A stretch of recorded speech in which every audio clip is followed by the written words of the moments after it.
UNESCO के अगले महानिदेशक कौन चुने गए? तो आंसर याद रखियो, खालिद अल एनानी। यूनेस्को के अगले महानिदेशक कौन चुने गए? खालिद अल एनानी। खालिद अल एनानी, ठीक है, याद रखियो, खालिद अल एनानी। जो महानिदेशक है, देखो मैं तुम्हें बता रहा हूँ, जैसे वर्ल्ड विश्व बैंक के कौन है? अजय बंगा। अजय बंगा। विश्व बैंक के कौन है? अजय बंगा। विश्व बैंक के कौन है? अजय बंगा। और डॉक्टर टेड्रोस का है? डॉक्टर टेड्रोस है WHO की। WHO की।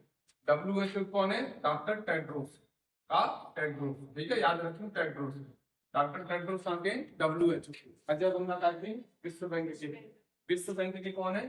अजय बंगा, ठीक है, विश्व बैंक। विश्व बैंक के कौन है? अजय बंगा। अजय बंगा भारतीय मूल के। डॉक्टर टेड्रोस का के WHO। WHO का मुख्यालय कहाँ पर है? जिनेवा के अंदर। और विश्व बैंक को कहाँ है? Washington DC। और IMF को कहाँ है? Washington DC।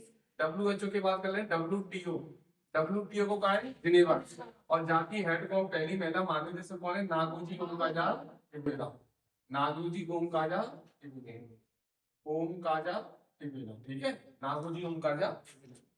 जो को बने यूनेस्को के कौन बने? खालिद है। यूनेस्को का हेडक्वार्टर कहाँ है? पेरिस के अंदर है।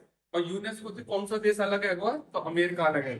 कौन अलग है? अमेरिका। याद रखियो यूनेस्को के बारे में। और एंटोनियो गुटेरेस कहाँ पे? तो ये यूनाइटेड नेशन के। यूनाइटेड नेशन के कौन है? तो एंटोनियो गुटेरेस। एंटोनियो याद रखोगे, एंटोनियो। यूनाइटेड नेशन का हेडक्वार्टर कहाँ पे? तो न्यूयॉर्क के अंदर है। कहाँ पे? न्यूयॉर्क के अंदर है, ठीक है, इतनी बात तुम्हें पता होनी चाहिए। बताओ यूनेस्को के अगले महानिदेशक कौन बने? खालिद अल एनानी बने, यूनेस्को, ठीक है, यूनेस्को। यूनेस्को में कितने अपनी साइड नेक्स्ट क्वेश्चन पे आते हैं। भूपेंद्र यादव कौन बने? तो अंतरराष्ट्रीय बिग कैट अलायंस के अध्यक्ष बने भूपेंद्र यादव। अंतरराष्ट्रीय बिग कैट अलायंस के अध्यक्ष को बने भूपेंद्र यादव। और अंतरराष्ट्रीय ICC के CEO पूछ ले, CEO, तो ये कौन है? संजोग गुप्ता। संजोग गुप्ता। ICC के अध्यक्ष कौन है? तो जैसा समझ पता है, तो हेडक्वार्टर दुबई के अंदर है ना, लेकिन जाके CEO पूछे तो कौन है? संजोग गुप्ता। अच्छा, पहली महिला राष्ट्रपति सूरीनाम देश की कौन बनी है? तो भाई जेनिफर सीमंस बनी है। जेनिफर सीमंस बनी है, जेनिफर सीमंस, ठीक है। यूक्रेन की प्रधानमंत्री कौन बनी है? तो यूलिया बनी। यूलिया याद रखिएगा, यूलिया। यूक्रेन की कौन? दूसरा क्वेश्चन आता है सीएट। सीएट एक कंपनी है जो टायर बनावट में, क्योंकि टायर होता है सीएट, लेकिन तो एक क्रिकेट का बैट बनावट है। तो सीएट क्रिकेट रेटिंग अवार्ड में लाइफ टाइम अचीवमेंट पुरस्कार किसे प्रदान किया गया है?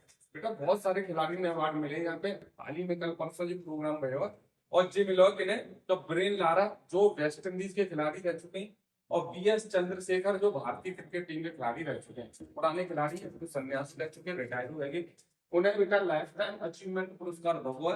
किन्हें किन्हें होगा? ब्रेन लारा और किन्हें? BS चंद्रशेखर।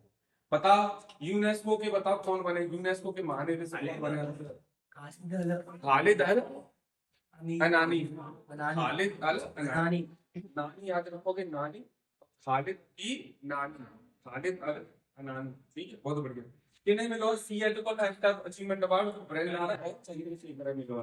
ब्रेन लारा और चंद्रशेखर। बहुत सारे क्वेश्चन इनके तुम्हें पूछे जा सकते हैं। रोहित शर्मा का मिलो है। तो ICC चैंपियंस ट्रॉफी हाल ही में हमारी जीती है। में 2025 कप्तान रह चुके रोहित शर्मा। 2025 का विशेष स्मृति चिन्ह का हुआ है, एक चिन्ह का हुआ है, किन्हें मिला? रोहित शर्मा। रोहित शर्मा के ऊपर एक किताब लिखी है, किसने लिखी है बताओ? तो R कौशिक ने लिखी है। किसने? R कौशिक ने लिखी है। द राइज ऑफ हिटमैन किताब का नाम है, the rise of hitman. Hitman जो रोहित ने का मिला है। संजू सैमसन T20 बल्लेबाज ऑफ द ईयर, पूरी साल को T20 को मोस्ट फेवरेट बल्लेबाज चुना हुआ कौन? संजू सैमसन। भारतीय क्रिकेट टीम को खिलाड़ी है टाइम पे।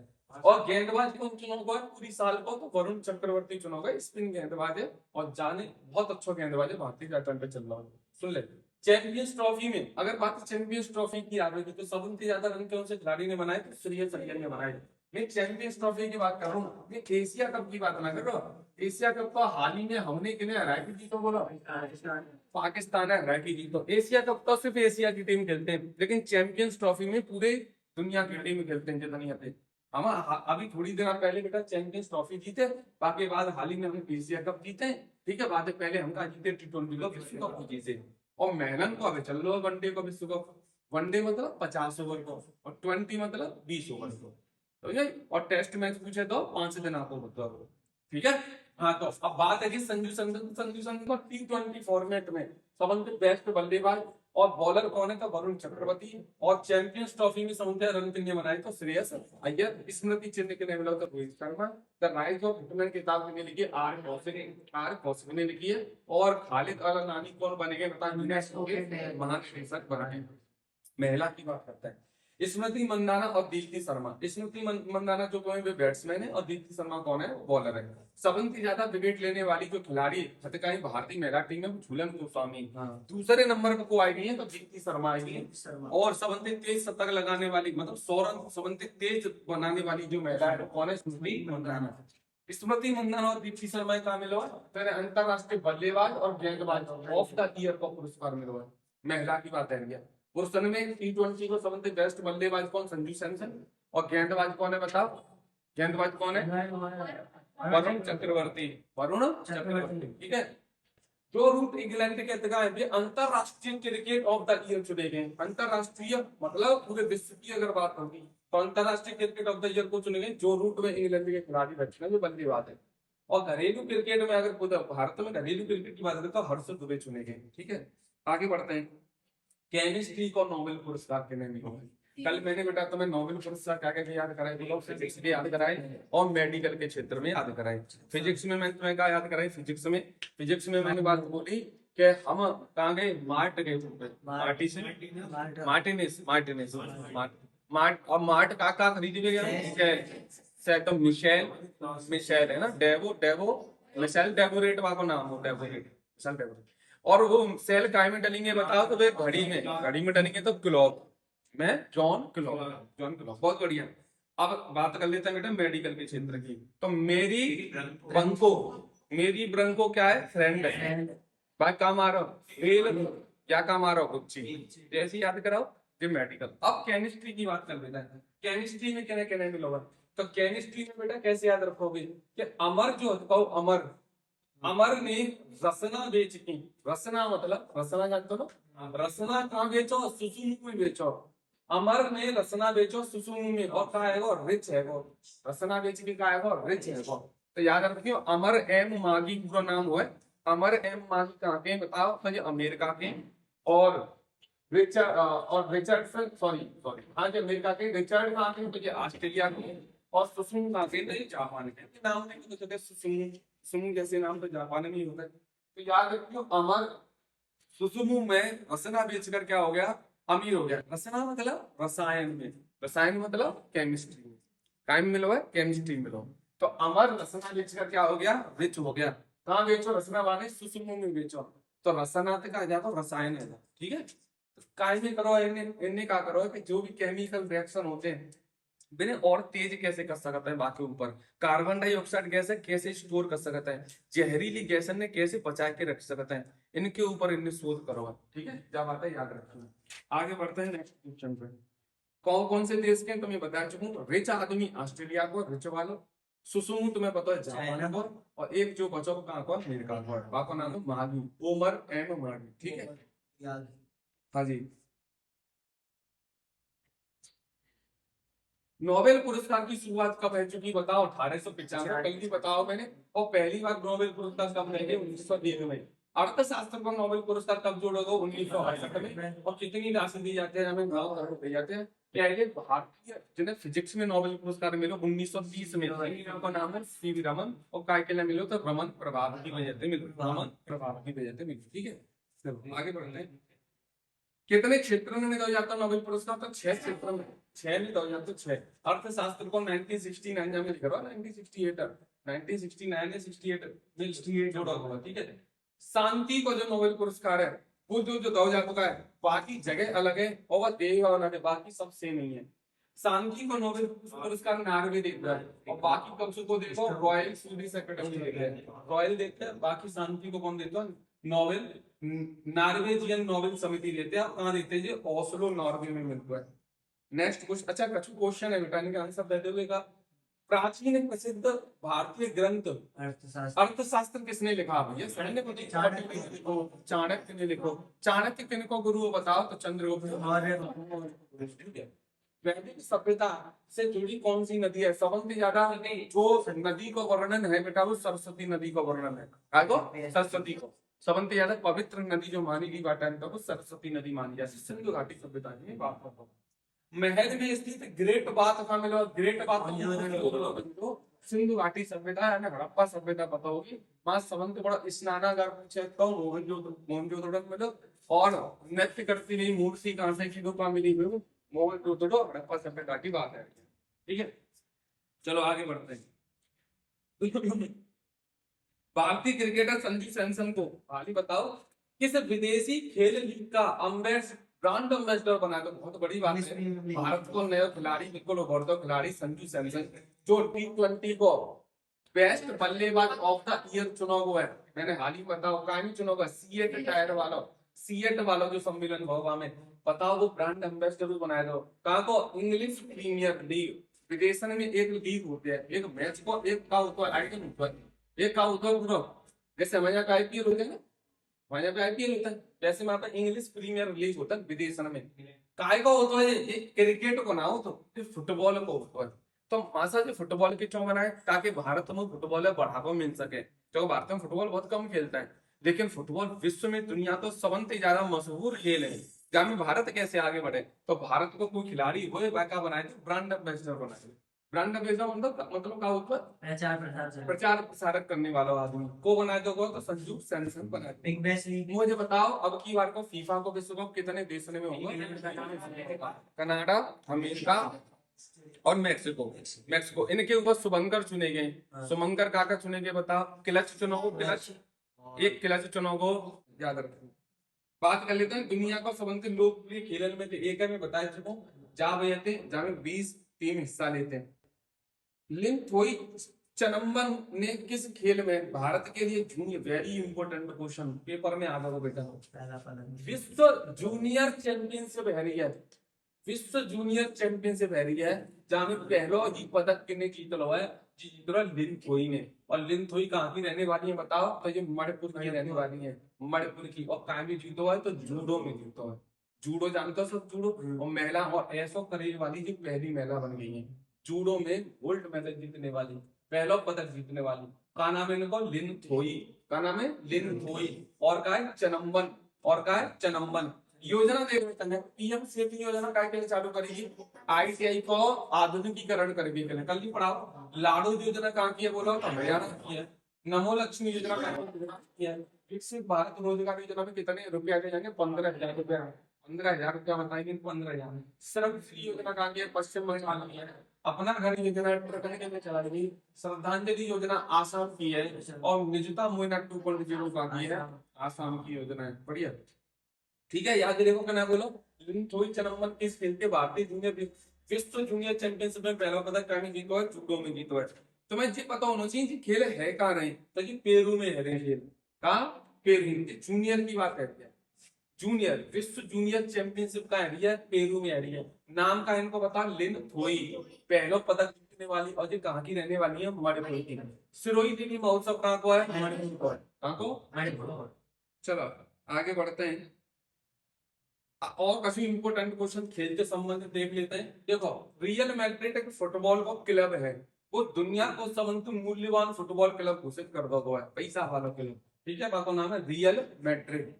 भारत 2030 तक कॉमनवेल्थ गेम्स राष्ट्रमंडल खेल बोलता है, जिन्हें करवे कले बोली लगाई है कि हमारे यहाँ देश में करवाओ। और कहाँ करवा बोलो? गुजरात के अहमदाबाद शहर जो चुना हुआ है भारत ने, अगर होते हैं तो वही होंगे गुजरात में, वरना अभी तक तो ये आधिकारिक घोषणा ना करी, हमने सिर्फ बोली है कि अब की बार राष्ट्रमंडल खेल 2030 के कहाँ होने चाहिए? भाई भारत में होने चाहिए।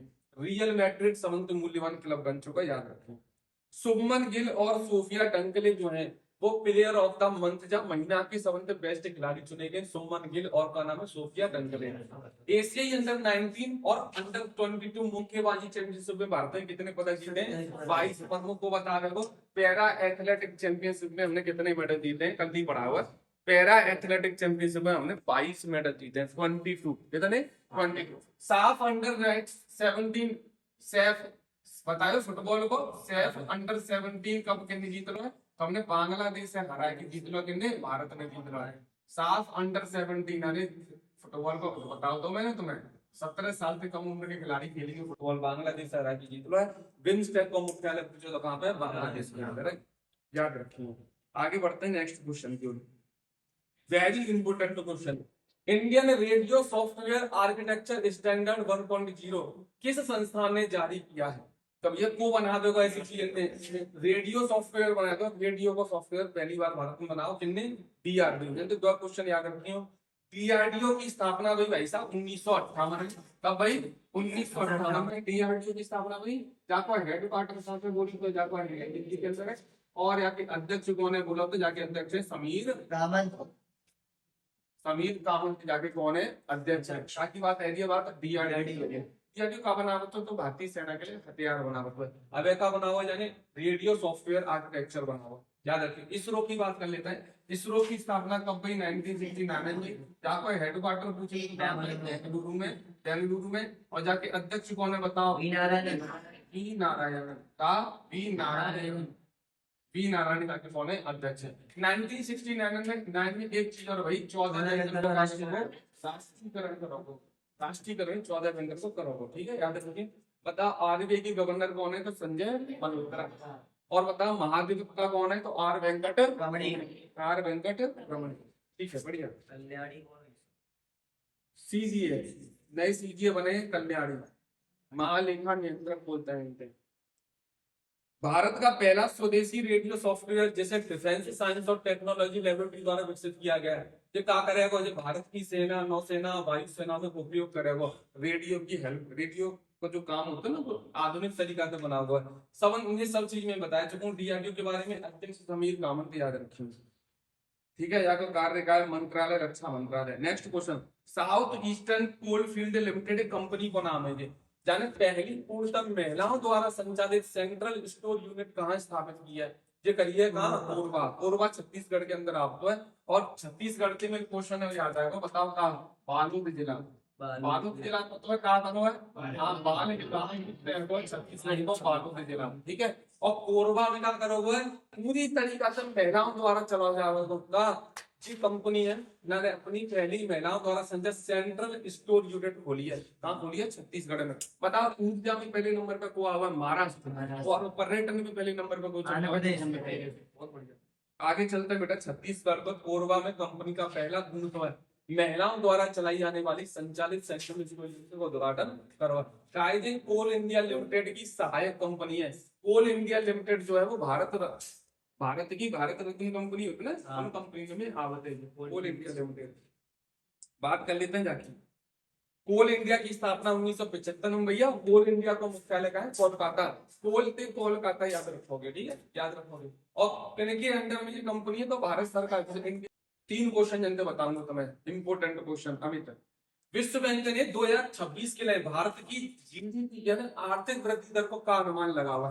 कौन सी दर से भारत की जीडीपी बढ़ेगी किसने बोली है विश्व बैंक ने बोली है तो मैं तुम्हें 3 क्वेश्चन बताता हूँ बेटा जनते क्या बताई और आरबीआई ने क्या रेट बताई है और विश्व बैंक ने क्या रेट बताई है तीनों पता होनी चाहिए तुम्हें तो रिच ने बताई है 6.8% 6.9% आरबीआई ने बताई है 6.8% और विश्व बैंक ने किसी बताई है 6.5%। देखो बेटा आरबीआई का हेडक्वार्टर मुंबई के अंदर आरबीआई के गवर्नर कौन है संजय मल्होत्रा आरबीआई की स्थापना 1935 आरबीआई को राष्ट्रीयकरण 1949 में किनकी स्थापना हुई बताओ नाटो में कितने देश हैं 32 नाटो में नवीनतम देश कौन है बताओ स्वीडन विश्व बैंक की स्थापना कब हुई 1944 विश्व बैंक का हेडक्वार्टर कहाँ पे बोलो वाशिंगटन डीसी और आईएमएफ को हेडक्वार्टर कहाँ वाशिंगटन डीसी विश्व बैंक के अध्यक्ष कौन है बोलो अजय बंगा 3-4 चीज डब्ल्यूटीओ की पहली महिला महानिदेशक कौन है नागोजी उमताया डब्ल्यूएचओ के अध्यक्ष कौन है महानिदेशक डॉक्टर टेड्रोस विश्व बैंक के महानिदेशक कौन है अजय बंगा भारतीय मूल के अजय बंगा आईएमएफ को और विश्व बैंक का हेडक्वार्टर कहाँ है वॉशिंगटन डीसी और आईएलओ डब्ल्यूटीओ डब्ल्यूएचओ का है जिनेवा के यूनाइटेड नेशन के अध्यक्ष कौन है एंटोनियो गुटेरेस और यूएनओ को हेडक्वार्टर कहाँ है तो बोलो न्यूयॉर्क बता खालिद अल खालिद अल एनानी का बने बताओ। यूनेस्को के अध्यक्ष बने। यूनेस्को के अध्यक्ष खालिद अल एनानी बने। नानी याद रखो, खालिद याद रखो। यूनेस्को का हेडक्वार्टर कहाँ है बताओ? पेरिस के अंदर। यूनेस्को से कौन सा देश अलग है? तो अमेरिका है। वेरी इंपॉर्टेंट क्वेश्चन, याद रखिए बेटा। विश्व बैंक की बात है, विश्व बैंक के बारे में बताया था मैंने। इसकी स्थापना कब हुई? 1944 में। क्या हेडक्वार्टर कहाँ पे? वॉशिंगटन डीसी में। और विश्व बैंक के अध्यक्ष कौन है? अजय बंगा। विश्व बैंक ने भारत की जीडीपी कितनी बताइए? 6.5%। ठीक है, जीएसटी की बात कर लेते हैं। जिस सब चीज में बता चुका हूं, मैं मत देखो। जीएसटी लागू करने वाला पहला देश कौन है? फ्रांस। सन कौन सी? 1954। जीएसटी की फुल फॉर्म पूछे तो क्या? Goods and service tax. Goods and service tax. Goods and service tax. Goods and service tax. GST Bharat में कब लागू हुई? 1 जुलाई 2017।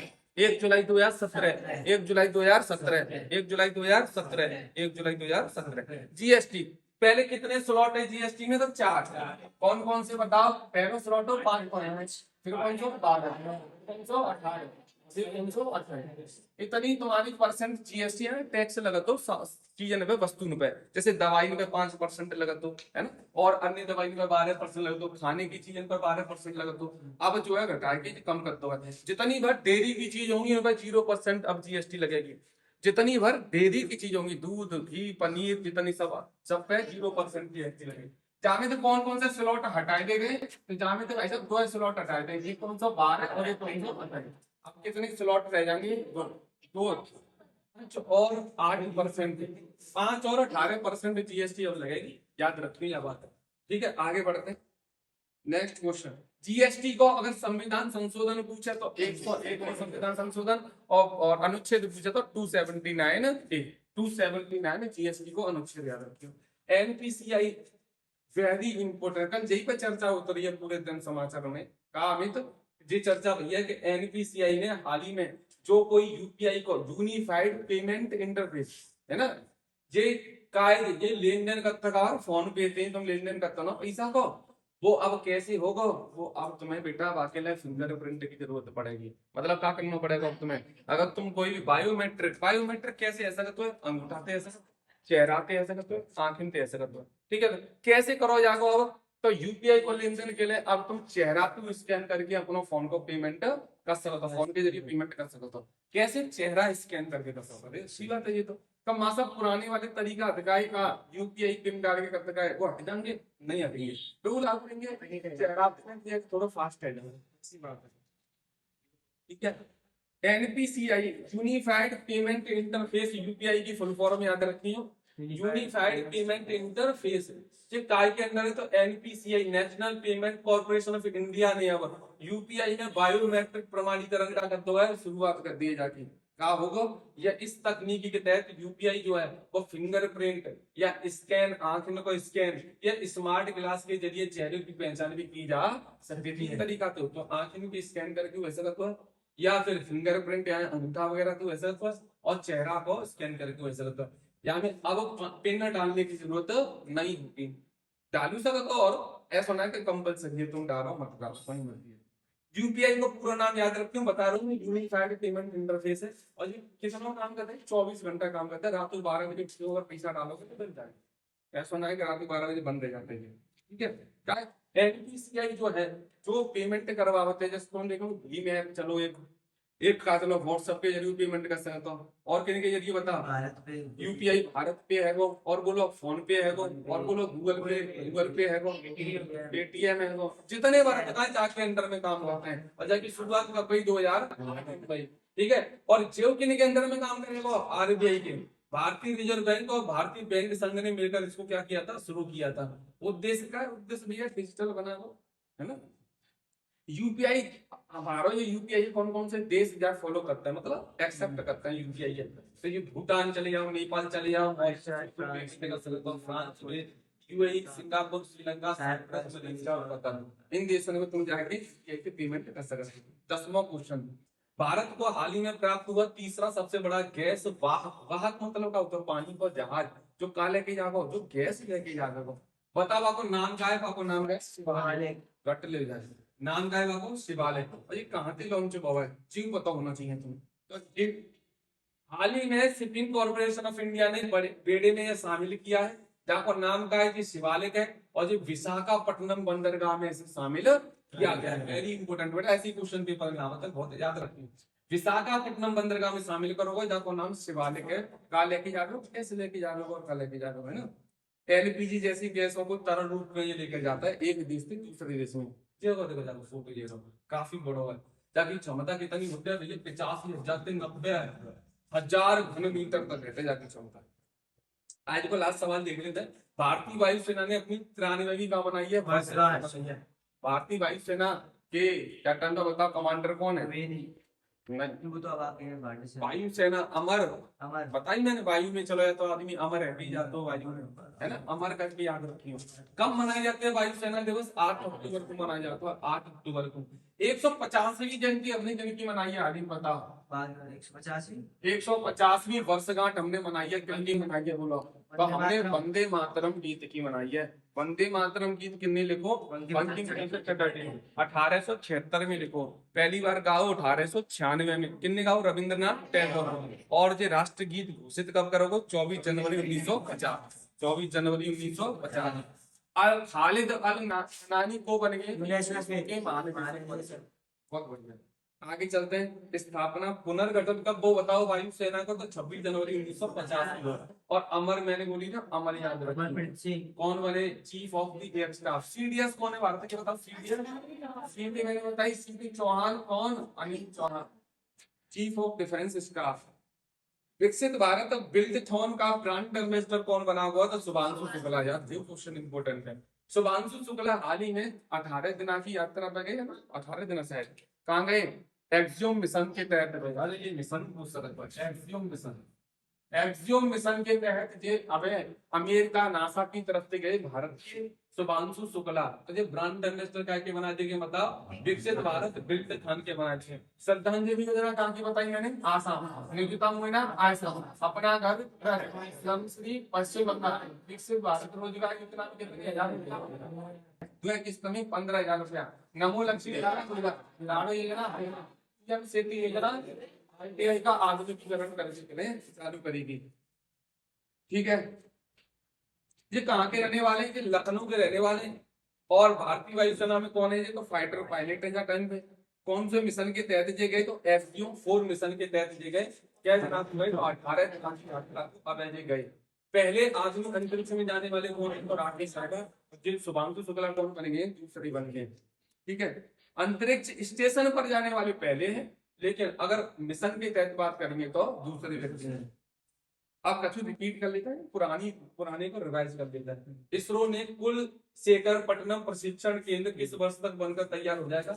इसरो का एक प्रशिक्षण केंद्र बन गया 2026 तक बनकर तैयार रह जाएगा। इसरो की स्थापना 1969। इसरो का हेडक्वार्टर बेंगलुरु और यहाँ के अध्यक्ष यस बैंक के अंशकालिक गैर कार्यकारी अध्यक्ष के रूप में किसे पुनर्नियुक्त किया गया है? आर गांधी। कौन? आर गांधी। श्रीश चंद्र मुर्मू को बने। क्वेश्चन बेटा, यूएस ओपन को खिताब किसने जीत लो? कार्लोस अल्काराज ने जीत लो। पर जी वो बताओ, कल मैंने एक रेस बताई, कार की रेस, बात बोली कौन सी रेस है वो? डच ग्रैंड प्रिक्स, ग्रैंड तो पियास्त्री नाम होगा, याद रखिए। डच ग्रैंड प्रिक्स किसने जीत लिया? तो पियास्त्री ने जीत लिया। ठीक है, पियास्त्री ने। US open. हाँ, आरबी के डिप्टी गवर्नर कौन है? श्रीश चंद्र मुर्मू। ठीक है, कार्लोस अल्काराज याद रखिए। हॉकी एशिया कप को खिताब किसने जीत लो? भारत। एशिया कप सारे भारतीय के जीते। क्रिकेट को भारत ने जीत लो, हॉकी को किसने जीत लो? भारत ने जीत लो। मुझे बताओ, पैरा एथलेटिक चैंपियनशिप में पैरा की बात करूं, पैरा में हमने कितने मेडल जीते हैं? तो 22 मेडल जीते। लेकिन अभी हाल ही में मैंने बताओ, एक लड़की का नाम बताओ, मैं का नाम लिन करके हवाला हो, चेनम्बन करके हो, कहाँ की रहने वाली? मणिपुर। काय में जीतो है? जूडो में जीतो है, पहला खिताब जीतो है। कहाँ हुआ? पेरू में। बहुत बढ़िया, पेरू में। इंडोनेशिया काय में शामिल है वो बताओ? ब्रिक्स को आयोजन कहाँ है? वो तो ब्राजील।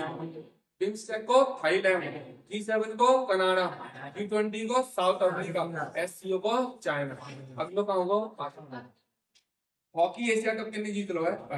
नेपाल ने 4 सितंबर को शुरू हुए सरकारी विरोध प्रदर्शन को मुख्य कारण कहा हो। तो नेपाल के बारे में बता दें, सोशल मीडिया पे बहुत से ऐपन पे प्रतिबंध लगाए हो। जाति देखते मन की जो नई जनरेशन है बाने का करो संसद में आगजनी कर दी और वहां के प्रधानमंत्री जो हटाए थे उनका नाम हो का नाम होली केपी ओली। केपी ओली प्रधानमंत्री जो हटाए थे गए और जिनकी जगह को आएगी बता नई प्रधानमंत्री कार्की का नाम सुशीला कार्की बना देगी। शीला कार्की बना देगी याद रखें, ठीक है। केपी ओली प्रधानमंत्री याद रखिए जो हटाए देंगे और शीला कार्की बना देगी। नेपाल की बात अच्छा मैं बात कर रहा हूँ 4 सितंबर। अरे 4 सितंबर को कछो हमने दिवस मना होगा। कौन सा दिवस मना 4 सितंबर?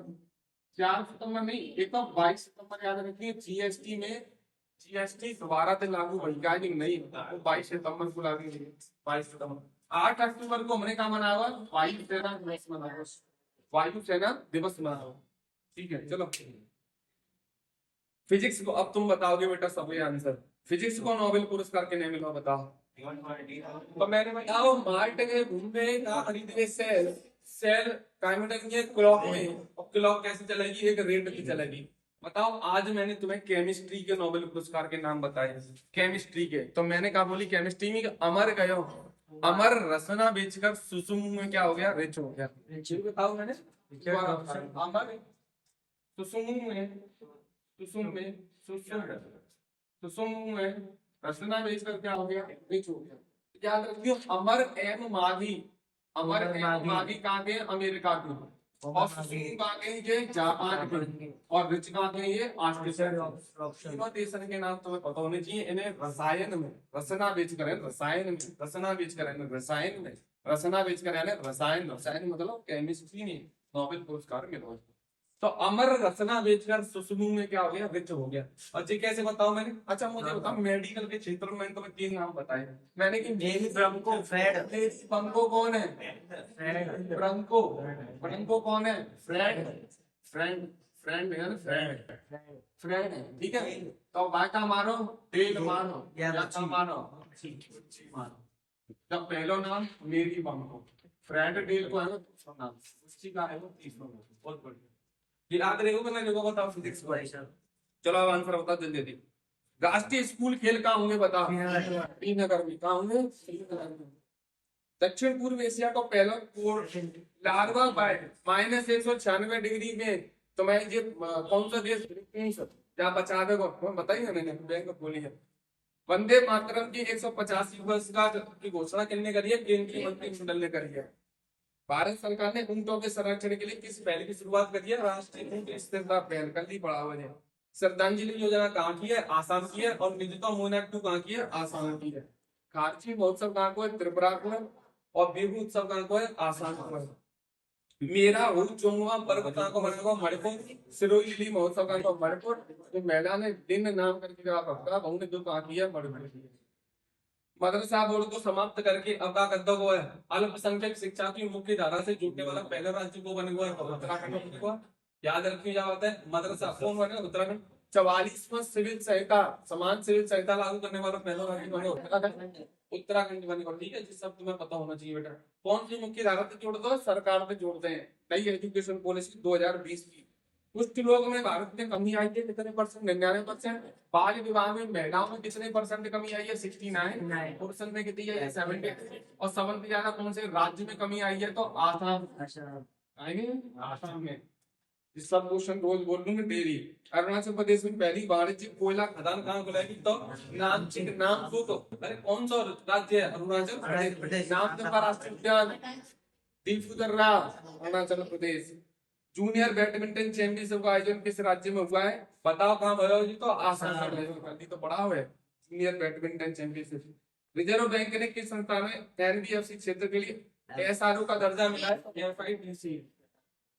केंद्र में भारत की पहली गठबंधन सरकार कब बनी थी? तो 1977 में। गठबंधन जानता ना? SSC matrix level previous year 2020 में पूछा हुआ गठबंधन सरकार मतलब वह पार्टी मिलकर अपनी सरकार बनाए थे। बोडो डोगरी संथाली अरे भाषण के बारे में पता हो ना? पता हो भारत में कितनी भाषाएं टोटल टाइम पे संविधान मतलब 14 भाषा। देखो 14 भाषाएं पहले चल लो ना बेटा ये जाके बाद सिंधी भाषा सबसे पहले जोड़ी गई सिंधी और जो जोड़ी गई 21वां संविधान संशोधन कब बहु 1967 देखा चलियो जाके बाद 3 भाषा जोड़ी गई नमक याद रखियो नती बेटा नेपाली नेपाली बोलो मणिपुरी और कहते बोलो कोंकणी कोंकणी कोंकणी की याद आएगा कोंकण अभ्यास केंद्र देश के बीच में होता बोलो कोंकण कोंकण भारत इंग्लैंड के नीचे कभी तो बताओ है नमक ये 3 भाषा कब जोड़ी गई ये जोड़ी गई भाई साहब 1992 में और कौन सा संविधान संशोधन ये संविधान संशोधन हो 71वां संविधान संशोधन जहाँ के बाद 4 भाषा और जोड़ी गई एक को नाम हो बोडो एक को नाम हो डोगरी एक को नाम हो मैथिली मैथिली के बाद एक को नाम का हो संथाली ये कब जोड़ी गई ये जोड़ी गई भाई साहब सभी 2003 संविधान संशोधन हो 92 में कैसे याद रखो अभी देखो संविधान संशोधन कौन सा 21 ये कौन सा 71 21 और 71 जोड़ लो कितने आएंगे 92 21 71 जोड़ लो कितने आएंगे 92 सन पहली 67 दूसरी कौन सी 92 तीसरी कौन सी 2003 पहले कौन सी भाषा जोड़ी की केवल एक सिंधी 15 है फिर 3 जोड़ ली नेपाली मणिपुरी और कोंकणी नमक याद रखिए नमक मध्य नेपाली मध्य मणिपुरी और कटे कोंकणी बाद में बोडो डोगरी मैथिली और संथाली नवीनतम भाषा संबंध पूछे तो कौन सी जोड़ी गई है तो संथाली नवीनतम भाषा जोड़ी गई है कब जोड़ी गई 92 में संविधान संशोधन सन कौन सी बताओ 2003 बात है कि संविधान की कौन सी अनुसूची में आवते हैं तो 8वीं अनुसूची में आवती है टोटल अनुसूची कितनी है 12 अनुच्छेद कितने बोलो 350 और भाग कितने बोलो टोटल हालांकि अभी तो 25 है तो तुम 22 ही लगेंगे नवीनतम भाषा कौन सी है बोलो मैथिली मैथिली मैथिली आदि में जा संसारी का मैथिली है कौन सी मैथिली